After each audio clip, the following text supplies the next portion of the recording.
Hey, welcome to Scratching the Surface. I'm Jarrett Fuller, and this is a podcast about industrial design and archaeology. On this episode, I have a fascinating conversation with Josh Owen. Josh is an industrial designer and professor at the Rochester Institute of Technology, where he teaches in both the undergraduate and graduate industrial design programs and works closely with the Vignelli Center for Design Studies. He's also the author of the fascinating book, Lenses for Design.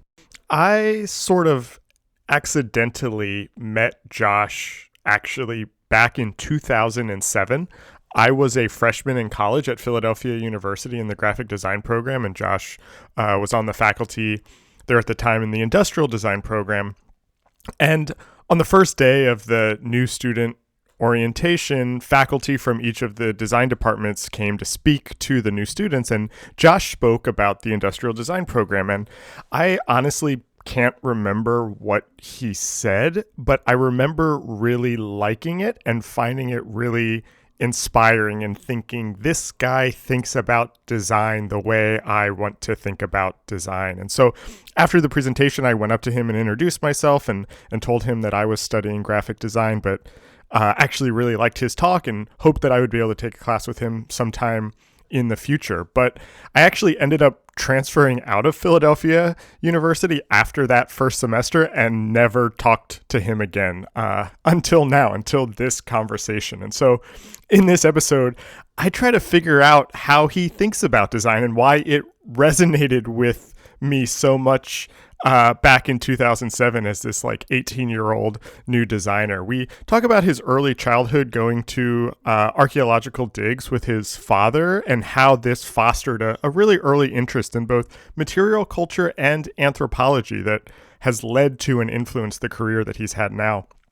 We talk about the balance between studio practice and academia and how those influence each other and how teaching kind of influences the work that he's doing today. I loved this conversation. I've obviously been a fan of Josh and his work for well over a decade now. So it was so nice to talk about all of these things that we're both very interested in.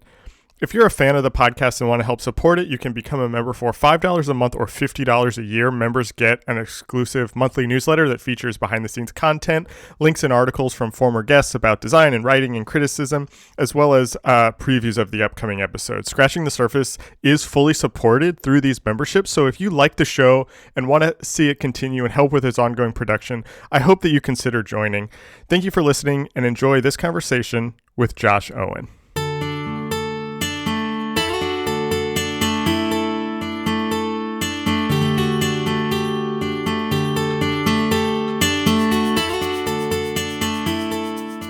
As I was kind of preparing for this and kind of thinking about you and thinking what I wanted to talk to you about, that you originally you did kind of a double major in sculpture and anthropology. And I saw you talk about this in a lecture that I watched. And in it, you kind of say that you were in that program for a couple years before you realized that those two things combined were design. And I'm kind of interested in what you were interested in before you realized it was design. What kind of, what were you excited about? What kind of life were you kind of imagining for yourself at that time? Sure. That's a great question because I do come to a design career in a maybe a little bit of an unusual way. Mm-hmm. I grew up in an academic household. My father was a Mm-hmm. professor at Cornell University and an archaeologist and a linguist and an historian. So growing up in the summers, I would go with him on his archaeological digs, Oh, mostly in the Middle nice. East. And that, it was, it was a life that was really intriguing to me. It conjures images when you talk about archaeology of bullwhips and Indiana Jones, but the Yeah. reality is much less sexy. He was doing his research and his field work. Took us to some pretty inhospitable places, kind of desert environments, where we'd set up camp with his students and his colleagues, and we'd scrape away layers of earth day after day in scorching heat. Getting up at 4 in the morning, Mm-hmm. dragging buckets of earth and sifting for little bits, little shards of pottery and artifacts that, taken together with his research and his expertise and that of his colleagues and of his students, created a picture of a time gone by, and Mm-hmm. so this curiosity and this kind of hard work led to helping to move kind of our history forward by understanding what it means in today's context, and so those are my summers. It was Yeah. summer Yeah. camp wasn't an option because I was good unpaid labor for him. Right. Right. and and like I said, it sounds exotic, but in a way, it was just all I knew, and I loved it. I loved the hard work. I loved the mystery. I loved trying to Mm, solve um, the problems that we would find, and the answers were in the details. The answers were all mm-hmm. in the artifacts, and the artifacts were the byproduct of technology and Mm-hmm. materials. And so I guess you could say the curiosity, the intellectual side, the history and the theory and the practice, all that was given to me, and I took to it. Yeah. But then there was this other side of me from as long back as I can remember, and my parents talk about it too. um, I was drawing and I was Mm. building stuff, and that didn't really come from either of my parents. I mean, there's some lineage back there, a couple folks in the way back that had some creative inclinations, Yeah. but that was this sort of parallel thing. And I guess as an academic, my father sort of hoped that I might choose something that made some sense in his universe, and so he and my mother were incredibly incredibly nurturing, and they very much were happy with, I think, anything that I wanted to do, but the sort of artistic inclinations were a little bit of a mystery to them. So Right. fast forward to finishing high school. um, I didn't really know what I wanted to do. I had some thought that I would do something creative. I had been nurturing the sort of drawing and making of things throughout my growing up.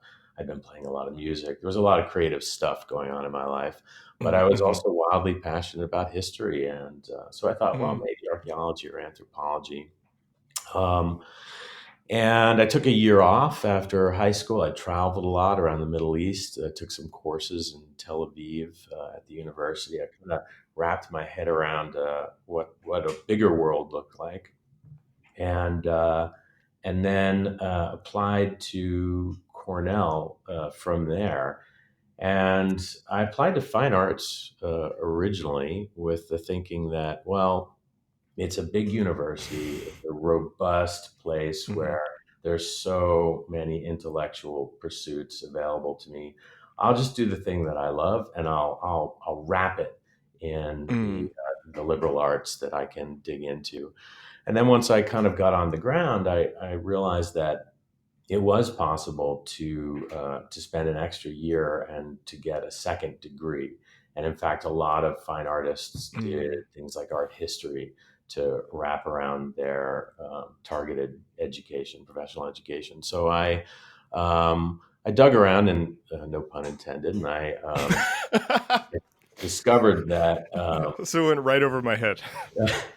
I discovered that anthropology was, in fact, something that I could wrap around Mm-hmm. my degree in fine arts.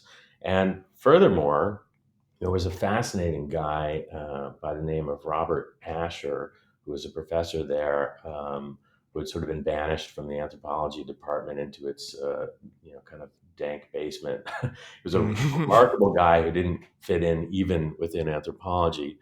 Um, whose area of expertise was visual studies. And at the time, Mm. visual studies wasn't really a discipline. In fact, it Right. is now at Right. Cornell. But I remember I had to fight tooth and nail to get all kinds of, red tape cleared to call that my major. So it was sort of, anthropology with a focus on visual studies, visual systems. So I was, kind of Hmm. picking and choosing my curriculum from architecture and from film and from anthropology. And as I said, I sort of wrapped that around my study of sculpture. And what happened was, in the midst of all that kind of sifting of information, um, just to drag this archaeological Yeah, metaphor yeah, I'm loving this. further, I applied for a scholarship in I guess, the end of my sophomore year, to study abroad in Rome at Mm, the encouragement of one of my professors, and I won this scholarship, which I don't think I would have been able to pull off the study abroad without the money that gave me, um, coming from an academic household at that uh, time. But I got this great grant, and it was based on the body of work I submitted. So I was very proud that the work I'd been doing in anthropology and in sculpture kind of validated this study abroad experience. And I had packed up and headed to Rome, and I had every intention of kind of going into the studio and carving stone. But mm, a hot minute after I got there, I realized that it would be a complete waste of my time to be in a cavernous, space carving yeah. stone, when I had sort of this unbelievable kind of, window into history around me. So I Hmm. pretty quickly, bought a dozen sketchbooks and just, headed out to draw. And Mm, I was in heaven. I remember just, sitting in front of Bernini's and Michelangelo's and, you know, Caravaggio's, and yeah. walking the streets and soaking up the urban fabric of Rome. And, it hit me kind of like a bolt of lightning. I mean, I usually say these things don't happen to designers, but it hit me that these maestri, these great artists, as we're told, Da Vinci's and the Michelangelos and so on, weren't artists as I had Mm, thought of them. In fact, hmm. these were, artists, engineers, architects, Hmm. who were commissioned to do design projects, which were, communication projects above all.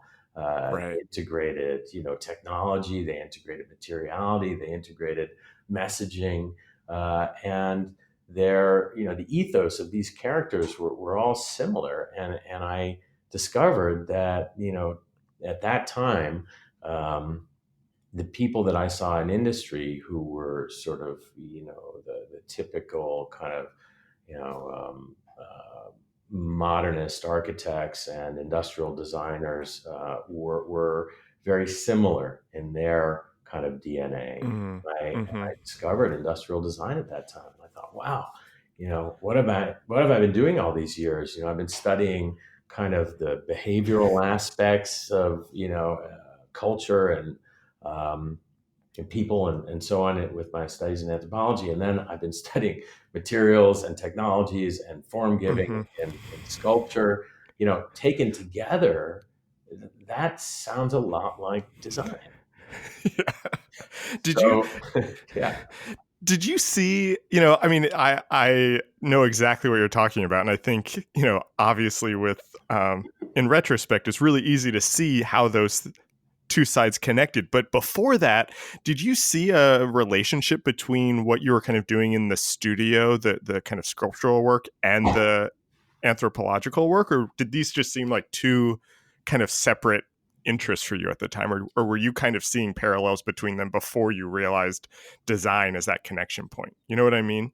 Yeah, I do know what you mean. And we were all 18 once, right? And Right. Yeah, yeah. I don't think I did see some of those connections. Okay. I try to impart this, to my students every day, because I think sometimes they look at me and they think, oh, well, his path has been so linear, but I didn't know. And I'm Right. always delighted when I meet people who, who are 16 and they know they want to be an industrial designer or an architect or whatever. I think it's wonderful. But I don't think I knew. I think I was always very passionate about my interests. I didn't Hmm. do things halfway. I kind of threw myself in. Um, and I sort of followed the thread as far as I could take it. Right. That's just that's part of my the virus that I have, I guess, as an individual. But yeah, so I was playing out these things. I was following these threads with great passion, and they were kind of happening in parallel. And I had amazing mentorship over the years that helped guide me. I think when I was in in undergrad at Cornell, um, working in sculpture, I was working under the tutelage of a professor called Roberto Bertoia, and he's actually a relative of Harry Bertoia, the great designer sculptor.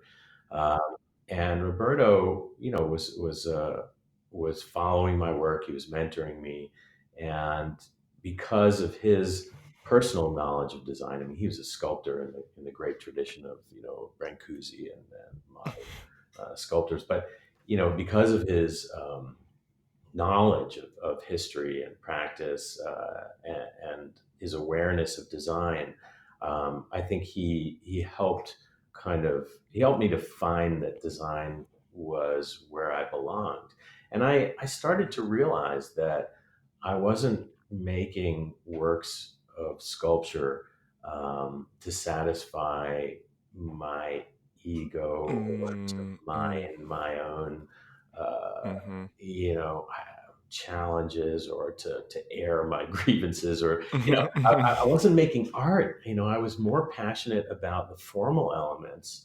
I was curious about making things that anticipated the way people would interact with them. And I think that's where the anthropological thread was sort of Yeah. weaving its way in. And I sort of realized that I wasn't an artist's artist. And I think that, I might have made Yeah. beautiful things or interesting things, but my heart wasn't in it the way some of my, peers would kind of cut their veins open and bleed fine art. That wasn't Right. that Right. wasn't me. Right. Um, and so, I love art, but I was realizing that I wasn't an artist. I wanted to follow Mm, a brief. I wanted to make things that had a functional inclination, that were moving that dialogue forward, which is a different dialogue than the fine arts dialogue. And so I guess, it was around that time, towards the tail end of my undergraduate, that I started to see how the behavioral elements, the social and the critical elements that come from studying culture would begin to influence my work as a mhm. maker. And so I just want to kind of like finish this thread because it's everything that you said. I have like 20 questions that I can ask you about that. I have but I don't want to just kind of cut off your kind of education. So after Cornell, then did Yeah. you go immediately to RISD, or were you working No, between that? there was another Okay. thread. Okay. Okay. So I told you as a kid I was, pretty passionate about lots of Yeah. creative avenues. Well, as far back as I can remember, I've been playing the guitar, and Okay. so I was in bands throughout Hmm. growing up, and when I was at Cornell, I met a couple of people who had the same vision I did in terms of music. I feel somewhat fortunate that all this happened before the internet. Right. Right. But Yeah. you Oh can't yeah. find much on this. But at any rate, I was in this serious band in college, and it consisted of myself playing guitar and this amazing kind of poet, writer, who was also a writer and an anthropologist, who was Mm. singing or rapping or whatever you want to call it, and screaming from time to time, Yeah. Yeah. and a genius bass player and a drummer. Actually, it was like Spinal Tap. We had like 10 drummers who kept exploding into Nice. globules. Nice. Finally, we landed That's awesome. one genius at the end. Yeah. Anyway, so we were playing throughout university, and we played gigs nights and weekends. We made a little bit of money, and we had a whole lot of fun. And we weren't like a cover band. We were passionate about innovating, and we wrote Mm, tons of music. And so, college was coming to a close, and the four of us all had really clear trajectories, with our academic lives, but we were diehard musicians, and we started playing. right. We were getting like we played at CBGB's in New York, and Oh, nice. we recorded a couple of albums that we self-produced, and then we started to get label interest, and we were like, oh boy, maybe we should just stick around for a while. So everybody was going to apply to grad school, and we all said, the four of us said, okay, let's put it on hold for a year, and let's Okay. let's play this out. So we Yeah. did, and we had so much fun. And we wrote what we thought was, amazing music. And I still am proud of what we did, and I'd never change it, but we did towards the end of about a year and a half after university, or after we were out of university and we were playing, realized that it was going to take, full commitment from all of Right. us, and a really serious kind of abandonment of, our other kind of directions to do this. And the consensus, and we all kind of agreed on this, was that we didn't want to grow old doing that. We wanted to grow old doing the other things that we were passionate about. Right. And I don't want to say, I don't want to suggest that it was easy, but I am really glad, and I think we're all glad that we made that choice, because we all really flourished in that other thing that we were doing, and we all just sort of said, hey, we had an amazing time. That was super fun. Yeah. So to answer your Yeah. question, That's amazing. I had this like parallel existence for a while, and Yeah. and then we just, after a year and change, we all kind of reinitiated our applications to grad school. And, Okay. Okay. I ended up selecting RISD, and I'm happy to tell you about that choice if you like. Yeah, and I mean, you studied furniture design? I did. There was yeah. that. Okay.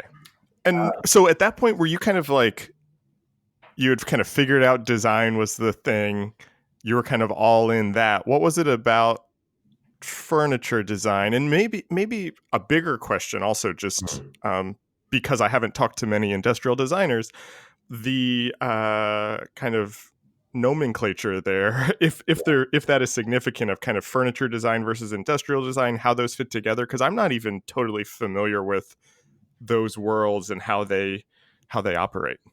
Well, I think again, I've followed my intuition a lot, moving into my career, and I continue to do that today. I think my two kids will often say, "You're such a good planner and such a good barometer, Dad. You always seem to know." And I said, well, I don't always know, but I trust my judgment. I trust my intuition a lot. I Right. follow it, even if it takes me down a rock and roll wormhole.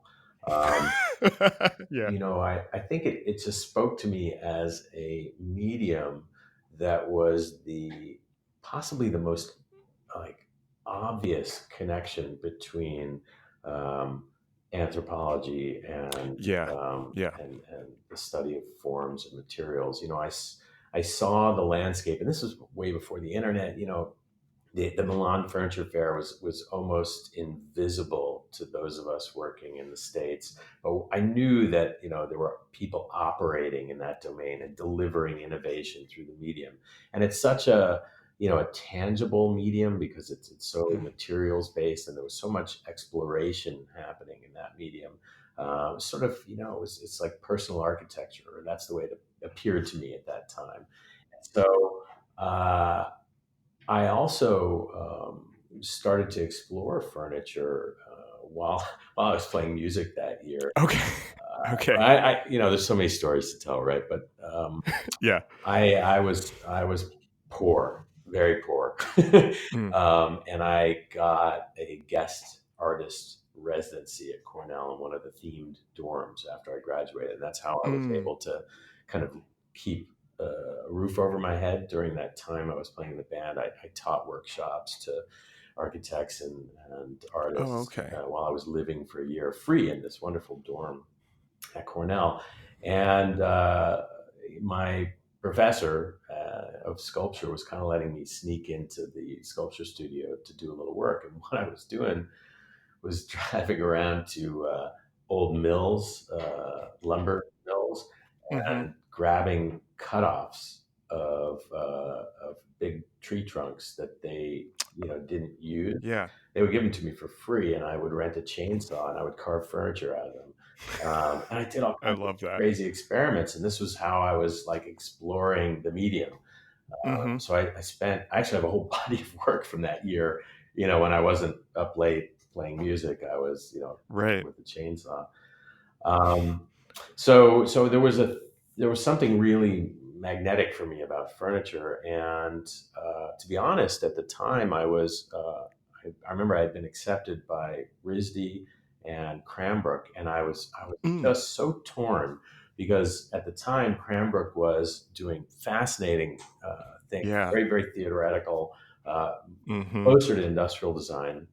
Um, but RISD attracted me because at that moment it was being run by a woman. The furniture design was being run by a woman by the name of Roseanne Summerson, Oh, yeah. who happens now to be the president of Rhode Island School. Yeah, I'm interviewing her next week Oh, for the well, podcast. that's so funny. Well, Yeah. we'll say hi across the airwaves here.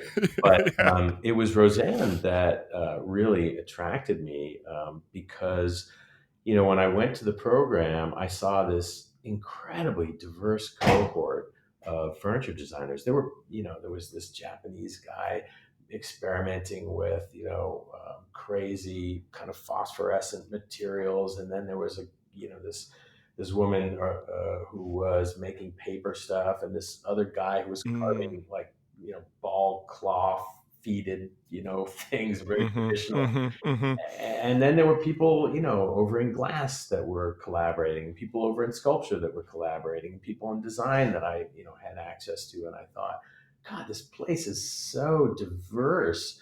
um, and I and in talking to Roseanne, I thought, I can really see myself being part of a really Mm. rich dialogue here, and it's less focused, I think, Mm-hmm. than what I thought, than what I saw at Cranbrook.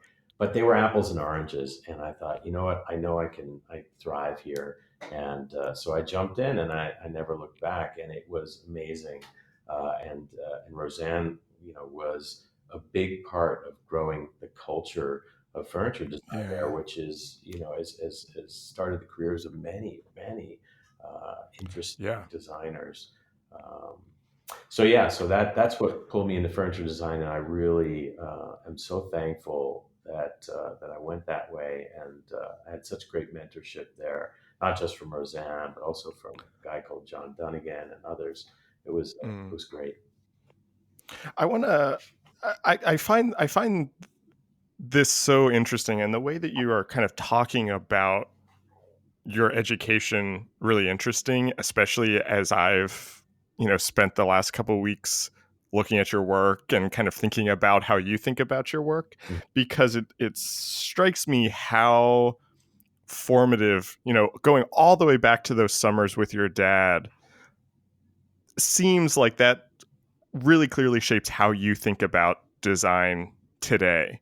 And you wrote something where you said something to the effect of that it's the designer's job not just to embed meaning but also to decode meaning, Mm. and that feels very anthropological. Yeah. That seems like that kind of comes from your dad, and kind of digging up these old artifacts. And something that I think about a lot, a definition of design that I've started using, is that design is ideology made artifact. Mhm. It's kind of taking ways of thinking, points of views, ways of seeing the world, and turning them into physical reality, whether that is a product, a poster or a building. Mhm. And that seems very fundamental to how you think about not just your work, but also the process of design. And I'm wondering if you could kind of talk about that and how that manifests itself in your own work and in the design that you're doing, kind of thinking about bringing in the theory and the history in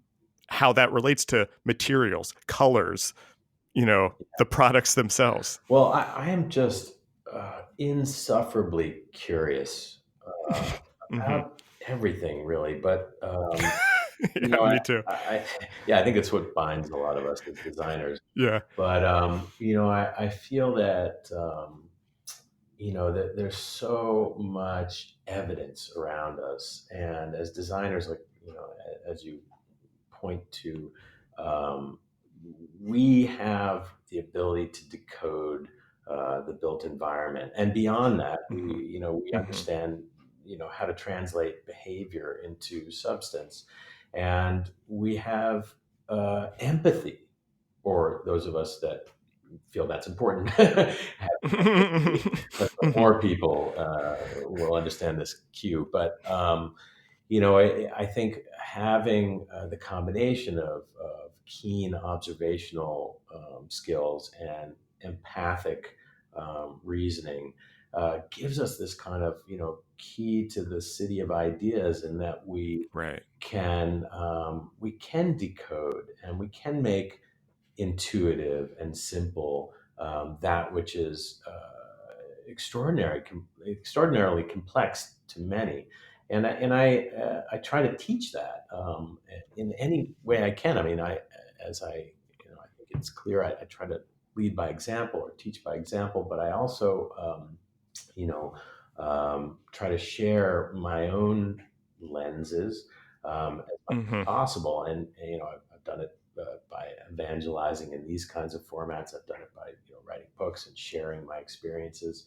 I do it in the classroom on a day-to-day basis by leveraging the things that are around us. I collect objects. I collect examples of things that work and that don't work, both historical and contemporary. I spend a good deal of my time, and this is yet another conversation, in the Vignelli Center for Design. Yeah, I would love to talk about that too if we have time. Yeah, I mean, one of the reasons that I'm here at RIT is because of its formation. I was Mm, um, exploring the opportunity here at RIT just over a decade ago today. And, at that time, my esteemed colleague, Roger Remington, who's the Vignelli Distinguished Professor here and who is the director of our Vignelli Center, had just completed many years worth of work with Massimo and Lella Vignelli and mm, their friends and donors and upper administration here at RIT to build this facility that I'm sitting in right. right now, actually. Mm, And the idea was to um, have a rich archive of the process through which Massimo and Lella designed um, their many varied works that would be accessible to students, right. faculty, scholars, those who are interested. Um, and so I was smitten. I thought, well, I mean, Hmm. it was not a simple equation. I mean, I was looking primarily at the industrial design program and what value I could add to that, and that's another story. But the Vignelli Center was a piece of the equation that was important for me here, and how I could link that to the industrial design program and beyond. So, one example of kind of leveraging this unique kind of designer insight that we're talking about, this decoding, is following, what was Massimo's dream, which was to not to have Hmm. his work enshrined. I mean, there were lots of places that would, Yeah. lots of more visible places in the universe that would have gladly taken the archive. The Yeah. Yeah. differentiating factor was that he wanted it used. He wanted these Mm, mm, insights to be shared so that we wouldn't forget about history. I mean, he saw the writing on the wall, and how depressing the universe is these days. Nobody reads. uh, mhm, mhm, and we have a habit of letting history slip away and getting slapped in the mhm, face. But what he wanted was these principles that he fought so hard to evangelize to be shared. So I'm in the archives, sharing this process that he and Lela archived so beautifully with students. We embed that the artifacts of process into many of the courses that we have mm, developed so that students are learning from these things. And I've taken it further. Now I've started a collections initiative, which I call Product Time Capsule, which now has, I think we have around 19 different projects, which is the goal is to bring in items that tell rich stories of their development and follow a little bit of the kind of modernist ethos of that we kind of follow the umbrella mm, here in the mhm, center.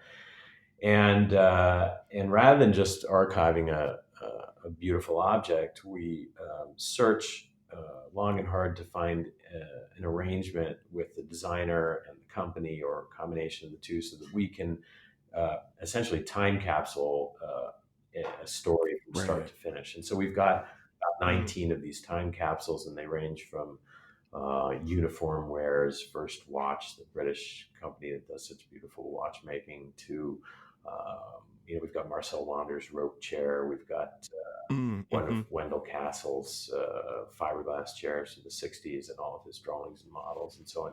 And we use those things on a regular basis as teaching tools. And to have study collections like this, where you have hands on experiences in today's day and age, mhm, mhm, assumptions are made based on tweets rather than sitting in a chair and right, testing it for right. yourself.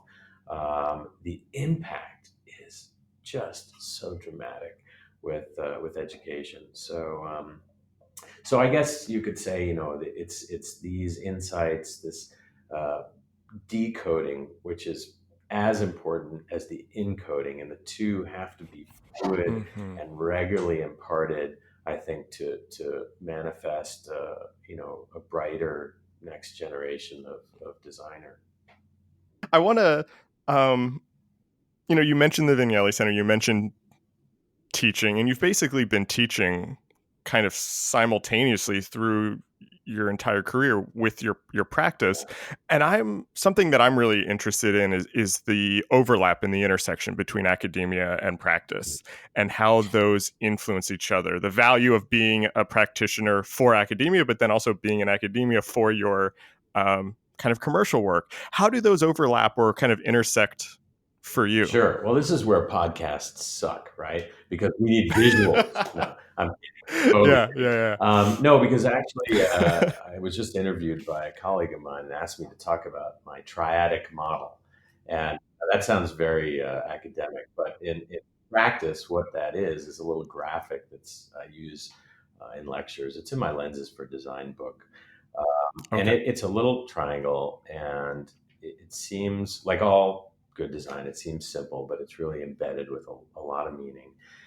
It's a triangle, and the equal sides, and the top is pointing up, and on the top it has the word um, personal, and then on one of the sides, towards the Mhm, bottom, mhm, say on the right or the left, it says academic, and then the other side it says practice. And the academic and the mm, practice are on two sides of the triangle that are sitting on the same uh, ground plane. So all right. these things Got appear it. equal, right?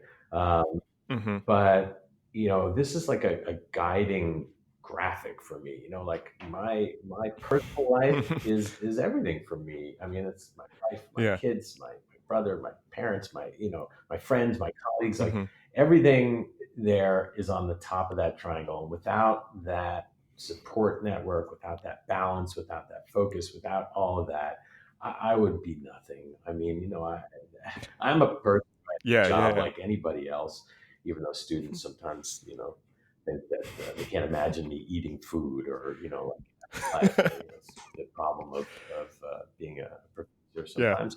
But, that's super important. That's why that's at the top. And that's what keeps me centered as a human on the planet. Uh, but then the having practice and academics on the same plane is a super important gesture because it shows or it explains that those two things happen at once and they intersect. Mm, And in a industry related field like design, a field which is so practically focused, uh, mhm, it's hard to remove, I think, the industry forward thought process, the connection to manufacturers and the mm, technologists and just the field. You can't remove that from academics in this area of academia. So right. so I've always tried to keep my practice strong and my teaching strong, and I've tried to grow them, in parallel, so that they can intersect, and they are distinctly separate. I don't have a studio in my office at RIT, and Right. but there are many synergies and many overlaps. And I think that it helps me to stay current for my students. Mhm, And yeah. in fact, I think that my clients very much value my academic perspective. In other words, I pick and choose my clients carefully Yeah. because I Yeah, have yeah. to. I don't have the time to take on a million projects, but I've also learned to think of that as a great opportunity and a great privilege to focus on projects that are meaningful, not just to me, but to society as a whole. Um, Mhm. and it's not that simple. Right, That right, little of course. triadic graphic makes it simple, and so I often uh, I'll have colleagues say, I remember that little triangle graphic, and I think about that, or students say that to me, and I think, well, there's something to it. It Yeah. is a guiding, kind of chart that I use Y to move forward. Can you talk just a little bit more about kind of when you mentioned that your clients value your academic uh, approach, and maybe the sub question or the kind of question behind the question is how has teaching changed your own process or the way you think about design or being a designer? Well, that's a great question. I think that teaching keeps me engaged in a critical dialogue about Mm, mhm, what's important in design. My colleagues, my students constantly mm, challenge mm, mhm. my perceptions. And, as well as I do, that every, generation shifts their priorities. I witness in my students, um, the incremental changes and sometimes great changes in culture on a day to day Yeah. basis, and I mean that in every sense of the word. And I think a lot of times when you're in corporate, you miss those shifts. Right. You're in the Right. bubble. You get the statistics, but you don't live with them. I mean, faculty, have to wear many, many hats, and Yeah. it's a good thing I shaved my head because I got a lot of hats that I got to take off with Yeah. the leadership roles that I play and the myriad, um, you know, uh, cohorts that I have to wrangle and participate in. It keeps me nimble. I mean, I really believe Mhm. that, and maybe maybe it's not entirely true. Maybe I'm getting old like the rest of us. But I do really believe that the challenging discourse keeps me fresh in the work that I do Yeah. as a professional. And I've heard, time and time again from clients that, uh, I don't know if they'll say that they respect that, but I think that they are very curious about that. They want to understand, Yeah. how to make things which are better for the world. And maybe that's my choice of clients as well, but I Mm. think the increasing pressure to make enduring choices is coming, from all of my partners, and I feel equipped to help them to do that because of how I, evolve pedagogy here in the university. What are you thinking about now? What are the kind of issues, the topics? What's next? Kind of where's your mind right now as you kind of think about your work, this discipline you're teaching? Well, I mean, I think like most of us who have half a brain, we're deeply concerned for the state of our global society, Yeah. Yeah. and the I had a feeling that's where you were going to go yeah. I with mean, this question, with a actually. few minutes left, I don't think I want to end on a downer, but designers, I think, are generally optimists. I like to think of myself as a Hmm. kind of a cautious optimist. Yeah. Yeah. Yeah. Yeah. Yeah. Or another way I like to frame it, Obama said this once, and I thought that's just exactly what I think. And that is that he thought of himself as a romantic pragmatist. I love that Mm, framing because yeah. I truly Yeah. That's am, great. like that. But at any rate, I am not. I am I'm optimistic about the future because I feel that here, in the walls of academia, that I'm helping build it, and I see, these young people who are so committed to making things right, and so. Hmm. So there are days when I feel like my job is to just sit back and make sure the spotlight aimed Yes. properly. And, Yeah. and Yeah. so, education is the key to so many of our disparities, so many of our problems and lack of understanding and faith in one another. So, to that end, I've been writing a second book, which Mm. I hope will be finished in the next year or so. And that focuses on lessons learned in the classroom. My first book, Oh, the nice. Lenses for Design book, really was kind of lessons learned in the field. And, with the hopeful, feeling that others could learn from those. And this book really is a parallel volume uh, Mm. exposing what I've experienced in the classroom and beyond. Oh, that's so So I interesting. think that's one thing. And then, yeah, I got a lot of other product cooking. So Yeah, yeah. I'm so mad you brought up that book at like right at the end. I could talk to you about that for another hour. for part two. Yeah. Yeah. This was so interesting to me. It's fascinating. I feel like we kind of think about these things very similarly, and it was really nice and refreshing to hear someone kind of talk about it from a field that I admittedly know less than I should about. This was so interesting. I'm a fan of your work and the way you think about this. Thanks for being on the podcast. Hey, it was my pleasure. Really enjoyed talking with you. And, I feel like we could do this again. Yeah, we should. Let's do it. Okay. This episode was recorded on September 25th, 2019. Our theme music is by Andy Borgasani. We're on Twitter and Instagram at Surface Podcast. You can find us wherever you get your podcasts and at scratchingthesurface.fm. Thanks for listening.